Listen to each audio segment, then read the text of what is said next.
Hello students, welcome to this channel. Myself Brajesh Singla. तो इस video के अंदर हम जो डिस्कस करने वाले हैं टॉपिक वो अपना एच टेट से रिलेटेड है, एच टेट पीजीटी से रिलेटेड। तो हम क्या करेंगे, इस वीडियो के अंदर मोस्ट रिपीटेड क्वेश्चंस को डिस्कस करेंगे। जो एच टेट के अंदर काफ़ी सारे क्वेश्चंस क्या होते हैं, रिपीट होते हैं। ठीक है ना, आप सभी को पता है कि प्रीवियस ईयर की इंपॉर्टेंस कितनी है। अगर आप सिर्फ प्रीवियस ईयर करके चले जाते हो तो आपके 15 से, ठीक है ना, 10 से लेके 15 क्वेश्चन तो एज इट इज़ बिल्कुल सेम ही रिपीट हो जाते हैं। तो प्रीवियस ईयर क्वेश्चंस की तो बहुत सारी इंपॉर्टेंस है। अब प्रीवियस ईयर में भी कुछ स्पेसिफिक क्वेश्चंस हैं जो रिपीट हुए हैं, ठीक है ना। तो वही रिपीटेड क्वेश्चंस को हम क्या करेंगे, इस वीडियो के अंदर डिस्कस करेंगे। तो मेरी जो कोशिश रहती है कि मैं सिर्फ आपको आंसर नहीं बताऊंगा, मैं आपको जितने भी और टाइप के क्वेश्चन बन सकते हैं उनका भी डिस्कशन दूंगा, ठीक है ना।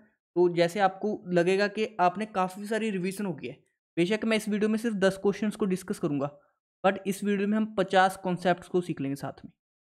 तो हम वीडियो में पूरा डिटेल्ड एक्सप्लेनेशन देंगे हर एक चीज़ का। जैसे पहला क्वेश्चन ऑलमोस्ट 3 से 4 बार रिपीट हो चुका है।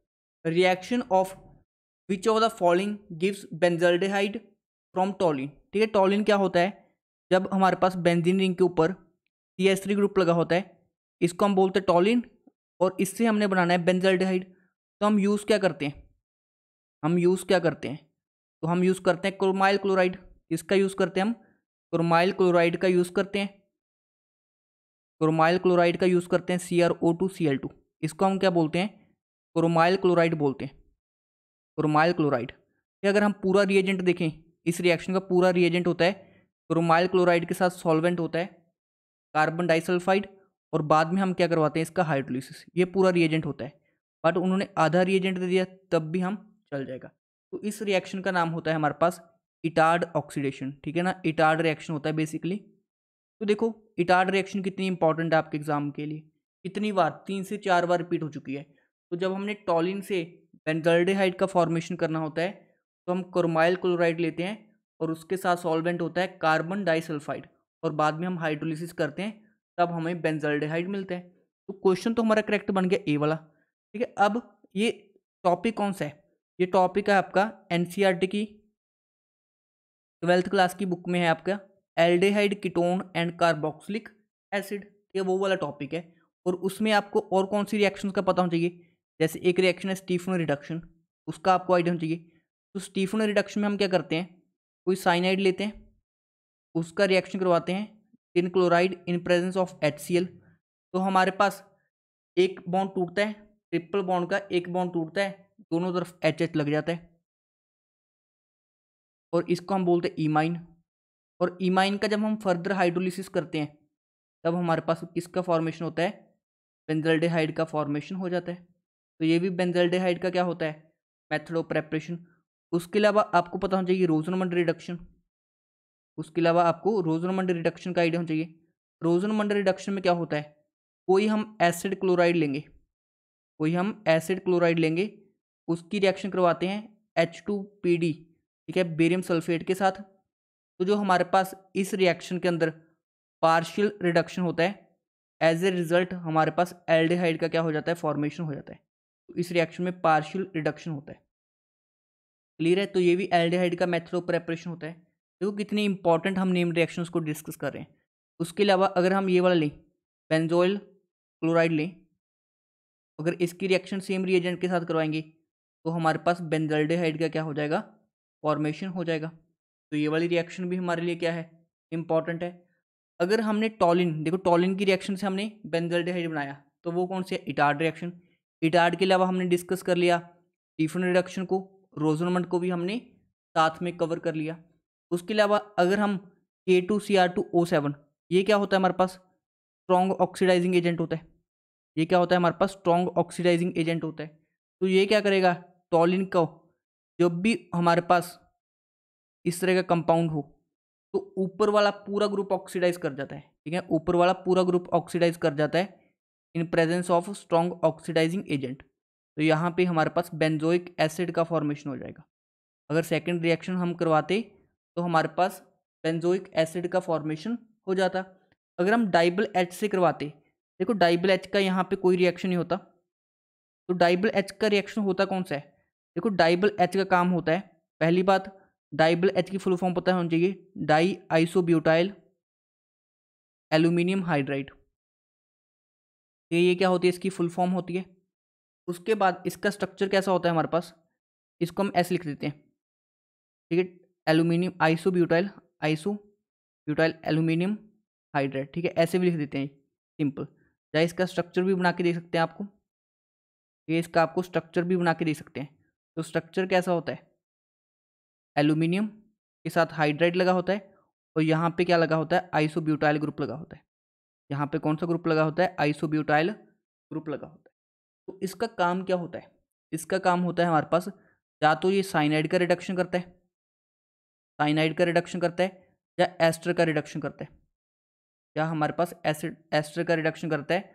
और प्रोडक्ट हमें क्या मिलते हैं, जो हमें प्रोडक्ट मिलते हैं वो होते हैं एल्डिहाइड। यहाँ पे हमारे पास किसका फॉर्मेशन हो जाता है, एल्डिहाइड का फॉर्मेशन हो जाता है।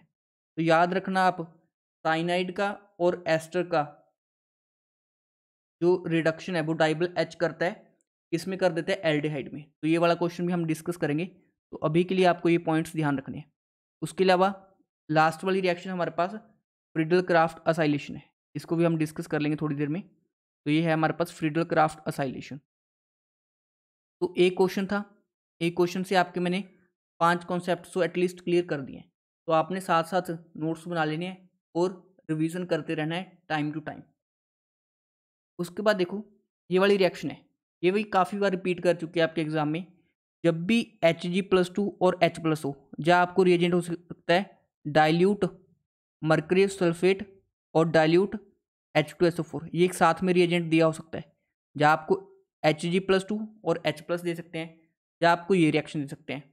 तो इस रिएक्शन का नाम होता है हमारे पास कुचरोव रिएक्शन, ठीक है। इस रिएक्शन का नाम क्या होता है हमारे पास, कुचरोव रिएक्शन, कुचरोव रिएक्शन। तो कुचरोव रिएक्शन में क्या करना होता है, हमने एडिशन ऑफ वाटर करना होता है, addition of water according to Markovnikov rule.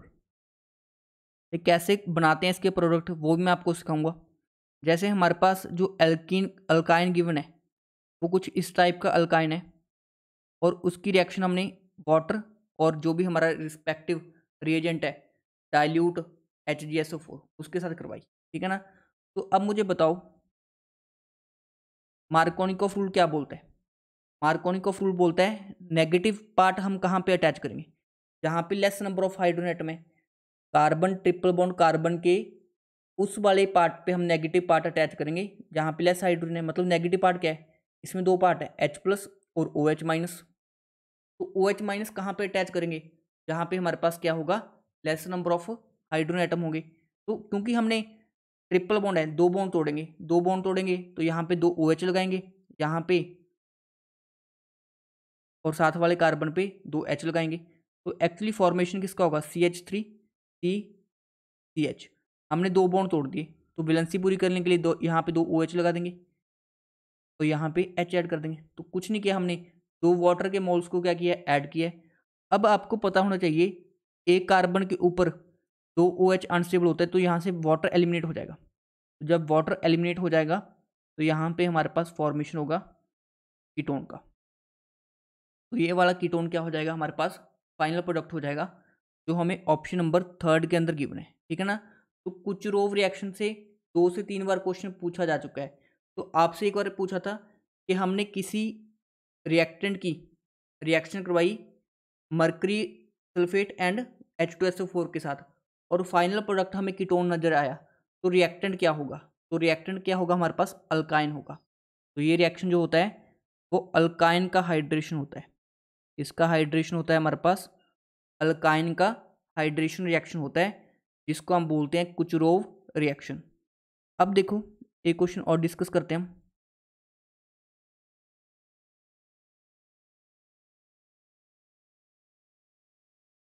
कि जैसे देखो मेरे पास ये एक पर्टिकुलर रिएक्शंस को मैं डिस्कस कर रहा हूँ, ये मेरे पास रिएक्टेंट है, इसकी रिएक्शन हमने कुचरोव रिएक्शन करवाई है। तो हमने क्या करना है, OH को ऐड करना है अकॉर्डिंग टू मार्कोनिकॉफ। तो हमारे पास क्या बनेगा, यहाँ पे 2 OH ऐड हो जाएंगे और साथ वाले कार्बन के ऊपर 2 हाइड्रोजन ऐड हो जाएंगे, तो ये CH3 बन जाएगा। अब एक कार्बन के ऊपर 2 OH अनस्टेबल होते हैं, तो यहाँ से वाटर मॉलिक्यूल एलिमिनेट हो जाएगा। अगर वाटर मॉलिक्यूल एलिमिनेट हो गया तो यहाँ पे C डबल बॉन्ड OCH3। इस कंपाउंड का नाम क्या होता है हमारे पास? इस कंपाउंड का नाम होता है हमारे पास एसीटोफिनोन। तो इस रिएक्शन में एसीटोफिनोन का क्या हो जाएगा? फॉर्मेशन हो जाएगा। अब वो एसीटोफिनोन का फर्दर कोई रिएक्शन करवा सकता है, ठीक है? तो इस तरह से हम करवाते हैं कुचरोव रिएक्शन। नेक्स्ट देखो, ये वाला क्वेश्चन भी इंपॉर्टेंट है। ये आपका एंजाइम कैटालिसिस का क्वेश्चन है। किसका क्वेश्चन है? माइकलसन मेंटन इक्वेशन का क्वेश्चन है, जिसको हम बोलते हैं एंजाइम कैटालिसिस। पहली बात तो आपने डायरेक्टली रट के जाना है ये क्वेश्चन, बट इसका पूरा सोल्यूशन भी मैं आपको करवाता हूँ कैसे ये क्वेश्चन हमारे पास सॉल्व होता है। देखो, हमारे पास एंजाइम और सबस्ट्रेट मिलके एंजाइम सबस्ट्रेट कॉम्प्लेक्स बना रहे हैं, और जो एंजाइम सबस्ट्रेट कॉम्प्लेक्स बना वो फर्दर टूट के हमारे पास प्रोडक्ट बना रहे हैं। तो हमने क्या करना है? कंसंट्रेशन फाइंड आउट करना है एंजाइम कंसंट्रेशन का। मतलब हमने एंजाइम कंसंट्रेशन का, ES का कंसंट्रेशन फाइंड आउट करना है by applying steady state approximation. तो इसका पूरा मेथड भी समझाऊंगा मैं आपको, और आपने इस क्वेश्चन को तो डायरेक्टली याद करके आना है, ये पेपर में सॉल्व नहीं करना है इस क्वेश्चन को, ठीक है? बिकॉज रिपीट हो रहा है तो डायरेक्ट ऑप्शन टिक कर दोगे, अगर याद होगा तभी। तो देखो, इस क्वेश्चन को हम कैसे सॉल्व करते हैं। तो पहली रिएक्शन में क्या है? एंजाइम प्लस सबस्ट्रेट से मिलके हमें फॉरवर्ड रिएक्शन की रेट कांस्टेंट है Ka, और बैकवर्ड रिएक्शन की है Ka डैश। तो यहाँ से हमारे पास एंजाइम सबस्ट्रेट कॉम्प्लेक्स का फॉर्मेशन हो रहा है। तो अगर हमने रेट लिखना हो, आपको पता है at steady state approximation, at steady state approximation हम क्या करते हैं?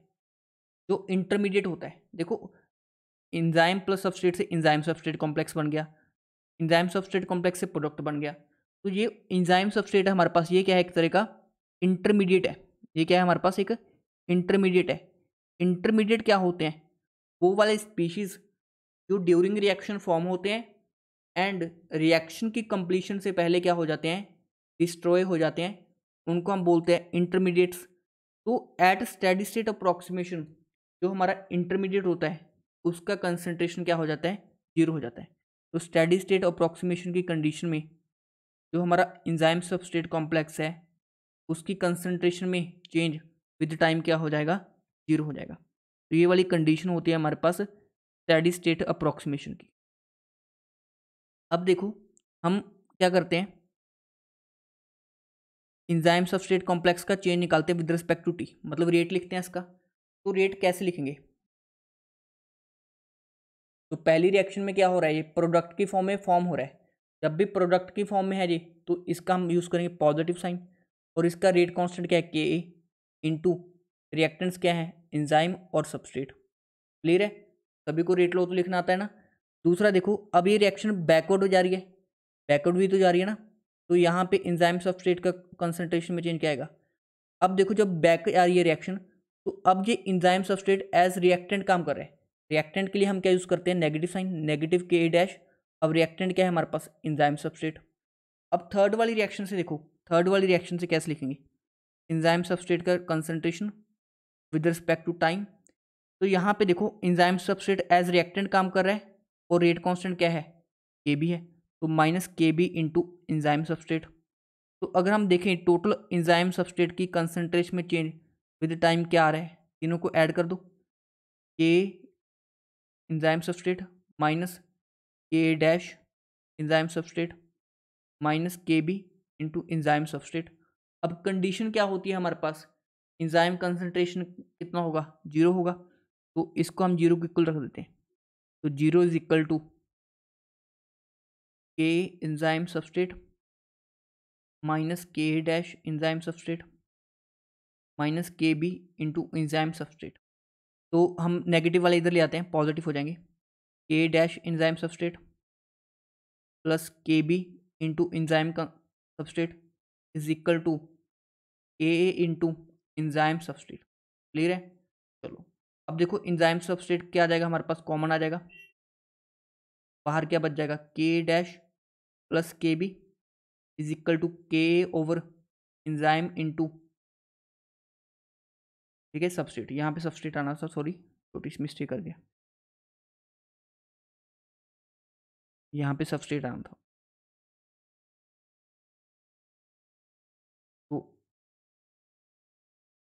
तो यहाँ पे इंजाइम सबस्ट्रेट की कंसंट्रेशन निकालूं,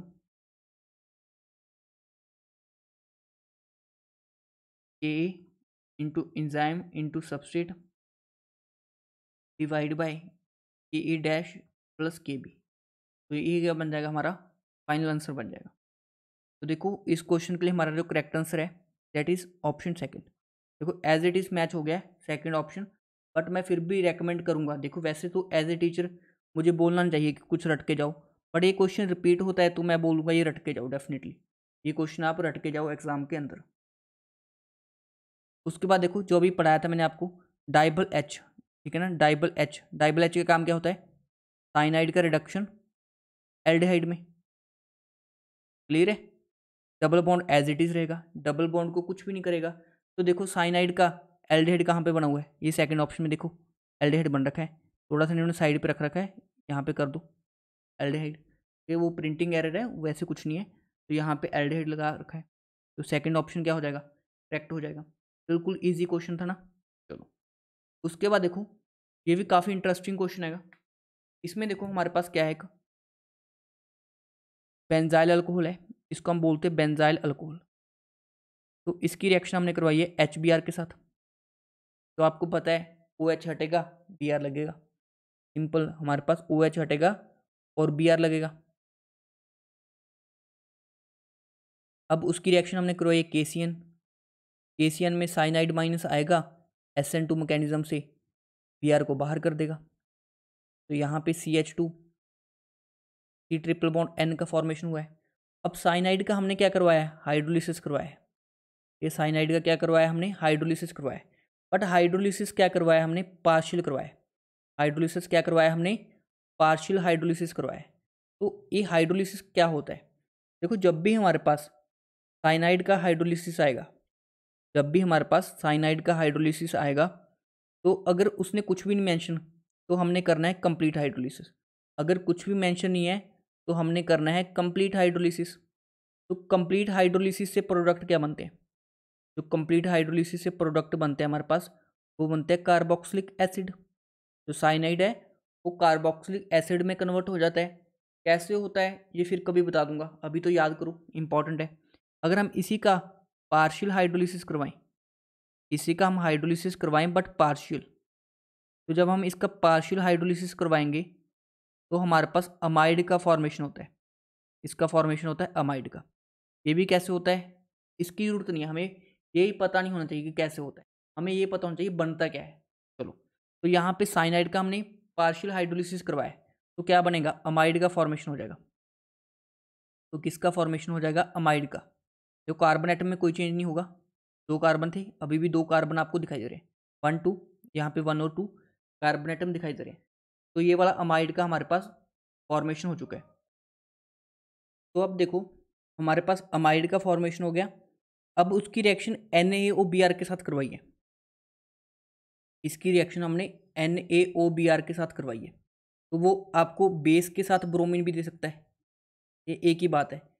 जब भी अमाइड की रिएक्शन, ठीक है ना, इसके साथ हो NaOH प्लस Br2 या NaOBr, इस रिएक्शन का नाम होता है हमारे पास हॉफमैन ब्रोमामाइड डिग्रेडेशन रिएक्शन। तो इस रिएक्शन में डिग्रेडेशन हो जाता है, बेसिकली एक कार्बन कम हो जाता है। तो कुछ नहीं करना आपने, ये वाला C डबल बॉन्ड O को गायब कर दे करो, ठीक है ना, रिड्यूस कर दे करो कार्बन। तो फाइनल प्रोडक्ट जो हमारे पास बनेगा वो कुछ इस टाइप का होगा, यहाँ पे CH2 लग जाएगा और NH2, डिग्रेडेशन हो गया। तो ये इंपॉर्टेंट रिएक्शन होता है जब भी हम किसी अमाइड का रिएक्शन इसके साथ करवाते हैं, bromine in presence of base, या हम NaOBr ले सकते हैं, तो हमारे पास RnH2 का फॉर्मेशन हो जाता है। इस रिएक्शन का नाम होता है हमारे पास हॉफमैन ब्रोमामाइड डिग्रेडेशन। तो ये वाला फाइनल प्रोडक्ट बन गया। अब देख लो नाम क्या है इसका, फिनाइल मीथेन अमाइन हो जाएगा इसका नाम क्या हो जाएगा, फिनाइल मीथेन अमाइन। चलो वेरी इजी क्वेश्चन, ठीक है ना, काफ़ी सारे क्वेश्चन में हमारे काफ़ी कॉन्सेप्ट कवर कर गया। उसके बाद देखो, जब भी एरोमेटिक एल्डिहाइड की रिएक्शन हो with no alpha hydrogen in cyanide, बहुत ही इंपॉर्टेंट रिएक्शन है, इसका नाम होता है बेंजोइन कंडेंसेशन। ये बेंजोइन कंडेंसेशन होता है। तो इसमें होता क्या है, हमारे पास कोई एरोमेटिक एल्डिहाइड की 2 यूनिट्स लेते हैं हम, एरोमेटिक एल्डिहाइड की 2 यूनिट्स लेते हैं और इसकी रिएक्शन हम KCN के साथ करवाते हैं इन presence of base and water. तो जो फाइनल प्रोडक्ट हमें मिलता है वो कुछ इस टाइप का होता है, जिसको हम क्या बोलते हैं, अल्फा हाइड्रोक्सी कीटोन। इस प्रोडक्ट को हम क्या बोलते हैं, alpha hydroxy ketone. Alpha hydroxy ketone जो फाइनल प्रोडक्ट हमें मिलता है वो होता है alpha hydroxy ketone. Alpha hydroxy ketone का मतलब क्या होता है कि ये कीटोन है, सी डबल बॉन्ड O, इसकी अल्फा पोजीशन पे OH लगा हुआ है, तो इसलिए नाम होता है इसका अल्फा हाइड्रोक्सी कीटोन। तो किसी भी वे में पूछ सकता है कौन हमारे पास बेंजोइन कंडेंसेशन शो करते हैं, एरोमेटिक एल्डिहाइड्स। प्रोडक्ट क्या बनता है, अल्फा हाइड्रोक्सी कीटोन। अभी तो उसने क्या पूछ लिया, डायरेक्टली नाम पूछ लिया। अभी तो डायरेक्टली उसने क्या पूछ लिया, नाम पूछ लिया। उसके बाद देखो, ये हमारी कॉपर एट 573 वाली रिएक्शन है। जब भी हम कॉपर को हाई टेम्परेचर पर लेते हैं, 573 केल्विन होता है, या आपको लिख सकता है वो कॉपर एट 300 डिग्री सेल्सियस, तो एक ही बात है, 300 डिग्री सेल्सियस लिख दे, 573 केल्विन लिख दे, एक ही बात है। तो अगर इस केस में हम 1 डिग्री अल्कोहल लेते हैं तो उसका रिएक्शन होके हमारे पास एल्डिहाइड का फॉर्मेशन हो जाता है। अगर हम 2 डिग्री अल्कोहल लेते हैं तो हमारे पास कीटोन का फॉर्मेशन हो जाता है। अगर हम 3 डिग्री अल्कोहल लेते हैं तो 3 डिग्री अल्कोहल का ऑक्सीडेशन तो नहीं होता, बट यहाँ पे डिहाइड्रेशन हो जाता है। यहाँ पे क्या हो जाता है, डिहाइड्रेशन हो जाता है। तो होता क्या है बेसिकली, ठीक है, इस CH3 को मैं CH2H लिख देता हूँ, तो यहाँ से वाटर एलिमिनेट हो जाता है। जब हम कॉपर 573 करते हैं तो डिहाइड्रेशन हो जाता है और जो फाइनल प्रोडक्ट बनता है हमारे पास कुछ इस टाइप का होता है। ये वाला क्या बन जाएगा, हमारे पास फाइनल प्रोडक्ट का फॉर्मेशन हो जाएगा। तो उसने पूछा है which of the following alcohol vapours passed over heat does not give aldehyde और कीटोन। तो हमें पता है 3 डिग्री अल्कोहल एल्कीन देता है, 3 डिग्री अल्कोहल एल्कीन देता है। तो 3 डिग्री अल्कोहल कौन सा इनमें से, ये सेकंड वाला, सेकंड वाला हमारे पास 3 डिग्री अल्कोहल है, तो यहाँ से प्रोडक्ट एल्कीन बनेगा। ये 1 डिग्री अल्कोहल है, इससे हमारे पास एल्डिहाइड बनेगा। ये 2 डिग्री अल्कोहल है, यहाँ से कीटोन बनेगा। ये 1 डिग्री अल्कोहल है, यहाँ से हमारे पास एल्डिहाइड का क्या हो जाएगा, फॉर्मेशन हो जाएगा। उसके बाद देखो, ग्लूकोज की रिएक्शन हमने करवाई है, ठीक है, HI के साथ। तो ग्लूकोज की तो काफ़ी सारी रिएक्शंस होती हैं, हमें सारी याद होनी चाहिए। तो ग्लूकोज का स्ट्रक्चर कुछ इस तरह का होता है। यहाँ पे एल्डिहाइड ग्रुप होता है, HOH अरेंज होते हैं, थर्ड नंबर पे पोजीशन ऑपोजिट होती है, ठीक है। ये होता है हमारे पास स्ट्रक्चर ऑफ ग्लूकोज। जब हम उसकी रिएक्शन करवाते हैं HI के साथ, या आपको लिख सकता है रेड फॉस्फोरस प्लस HI, ठीक है ना, या HI प्लस हीटिंग लिख सकता है, या रेड फॉस्फोरस प्लस HI। तो ये काफ़ी स्ट्रॉन्ग रिड्यूसिंग एजेंट होता है, जिसकी वजह से ये अल्कोहल को भी रिड्यूस कर देता है एल्केन में। तो जितने कार्बन उतने का एल्केन, 1 2 3 4 5 6, 6 मेंबर का हमारे पास एल्केन का फॉर्मेशन हो जाता है, 1 2 3 4 5 6। तो यहाँ पे N हेक्सेन का क्या हो जाता है, फॉर्मेशन हो जाता है। उसके अलावा अगर आप फ्रक्टोज का भी रिएक्शन करवाओ तो फ्रक्टोज से भी हमारे पास सेम प्रोडक्ट बनता है, N हेक्सेन। कैसे, देखो फ्रक्टोज का स्ट्रक्चर होता है कुछ इस तरह का, यहाँ पे कीटोन फंक्शन ग्रुप होता है, थर्ड नंबर पे HO और H की पोजीशन में डिफरेंस होता है, HOH HOH, और यहाँ पे CH2OH। तो इसमें भी 6 कार्बन होते हैं, 6 के 6 कार्बन रिड्यूस होकर हमारे पास N हेक्सेन का फॉर्मेशन कर लेते हैं। उसके बाद देखो, ओजोनोलिसिस रिएक्शन इंपॉर्टेंट होती है। तो ओजोनोलिसिस में क्या होता है, जैसे आपको 2 प्रोडक्ट दूँ, मैं 2 रिएक्टर दूँ, ये कीटोन है, ठीक है, और इसकी रिएक्शन में नहीं, आप ऐसे समझो कोई एल्कीन है मेरे पास, कोई एल्कीन है, ये एल्कीन है, इसकी मैंने ओजोनोलिसिस करवानी है। ओजोनोलिसिस के रिएजेंट यूज़ करते हैं हम ozone in presence of zinc water. तो यहाँ पे क्या होता है, हमने ये डबल बॉन्ड तोड़ना होता है, दोनों तरफ ऑक्सीजन लगाने होते हैं। तो प्रोडक्ट क्या बन जाते हैं, CH3 C double bond OH, एक तो एसिटाल्डिहाइड बन गया और दूसरा C डबल बॉन्ड OHH, इस तरह से। बट यहाँ पे उन्होंने रिएक्टेंट दे दिए, पहले सॉरी प्रोडक्ट्स दे दिए, रिएक्टेंट पूछा है। तो प्रोडक्ट्स क्या दिए हैं, प्रोपेन 2 और एक प्रोडक्ट में दिया है मिथानॉल। तो यहाँ से हमने रिएक्टेंट फाइंड आउट करना है। तो रिएक्टेंट फाइंड आउट करने के लिए आपने क्या करना है, जो इनके ऑक्सीजन्स हैं उनको आमने सामने ले आओ, जो इनके ऑक्सीजन है उनको आमने सामने ले आओ। सॉरी मिथानॉल है, ये इथानॉल हो गया, मिथानॉल दिया हमें। क्लियर है, दोनों के ऑक्सीजन को आगे कर दो ऐसे। तो यहाँ से वाटर मॉलिक्यूल को क्या कर दो, आप एलिमिनेट कर दो। तो फाइनल प्रोडक्ट क्या बनेगा, इस कार्बन और इस कार्बन के बीच में डबल बॉन्ड का फॉर्मेशन हो जाएगा। ये वाला फाइनल प्रोडक्ट बन जाएगा, इसका नाम हो जाएगा 2 मिथाइल प्रोपेन। उसके बाद देखो इनमें से स्वार्ट्स रिएक्शन कौन सी है। देखो जो पहली रिएक्शन होती है हमारे पास, ठीक है, ये होती है हमारे पास फिंकलस्टीन रिएक्शन। पहली रिएक्शन कौन सी होती है, फिंकलस्टीन रिएक्शन। अल्काइल हैलाइड से हम अल्काइल आयोडाइड का फॉर्मेशन करते हैं इन presence of sodium iodide in acetone. ठीक है, सेकंड हमारे पास एंटी एडिशन रिएक्शन होती है, एंटी एडिशन रिएक्शन ब्रोमीन का। थर्ड हमारे पास स्वार्ट्स रिएक्शन होती है, जिसमें हमारे पास अल्काइल फ्लोराइड बनते हैं। और लास्ट वाली रिएक्शन को हम बोलते हैं क्या, लास्ट वाली को हम बोलते हैं डार्जन्स प्रोसेस। लास्ट वाली को हम क्या बोलते हैं, डार्जन्स प्रोसेस। सारी रिएक्शन मैंने लिख दी है, तो उसने पूछा कौन सा है, स्वार्ट्स रिएक्शन पूछा है, थर्ड वाली हो जाएगी। ये कौन सा टॉपिक है, alkyl halide and aryl halides. तो ये ऐसे कुछ क्वेश्चंस हैं जो रिपीट होते हैं। अब आपको एक बोनस ट्रिक देके जाता हूँ, ठीक है, टिप देके जाता हूँ बोनस। तो जो आपके एचटेट के अंदर, एचटेट पीजीटी के अंदर, एचटेट पीजीटी के अंदर आरपीएससी के क्वेश्चन काफ़ी सारे रिपीट होते हैं। तो आपने आरपीएससी के क्वेश्चन जरूर करके आने। एचटेट पीजीटी के अंदर आरपीएससी के question as it is repeat होते हैं, ये आपके लिए बोनस ट्रिक है। तो आपने आरपीएससी के क्वेश्चंस को भी क्या करना है, प्रैक्टिस करना है। ठीक है, आरपीएससी के क्वेश्चन इंपॉर्टेंट है, डायरेक्ट रिपीट होते हैं, तो उनको आपने प्रैक्टिस डेफिनेटली करना है। उसके बाद जो भी स्टूडेंट टेस्ट सीरीज ज्वाइन करना चाहते हैं, देखो प्रेपरेशन करने का तभी बेनिफिट है अगर हम टेस्ट लगा पाएँ, ठीक है, और हमारी परफॉर्मेंस को चेक कर पाएँ। तो जो स्टूडेंट टेस्ट सीरीज लेना चाहते हैं बिल्कुल अफोर्डेबल फीस पे, वो हमारी ऐप डाउनलोड कर सकते हो, chemistry A to Z play store से मिल जाएगी आपको। उसके बाद वहाँ पे आप जब लॉगिन कर लोगे तो यहाँ पे स्टोर की ऑप्शन आएगी। स्टोर में आपको क्या दिखेगा, एक कोर्स दिखेगा एचटेट पीजीटी केमिस्ट्री की टेस्ट सीरीज़। ये प्राइस है इसकी 400 रुपीज़। देखो नॉमिनल फीस है, जिसमें आपको जितने भी PYQs हैं वो टेस्ट की फॉर्म में मिलेंगे। ये प्रीवियस ईयर आप टेस्ट की फॉर्म में लगाओगे तब आपको क्या हो जाएगा, सारे प्रीवियस ईयर याद हो जाएंगे। जब आप सारे प्रीवियस ईयर को टेस्ट की फॉर्म में लगा लोगे तो सारे याद हो जाएंगे।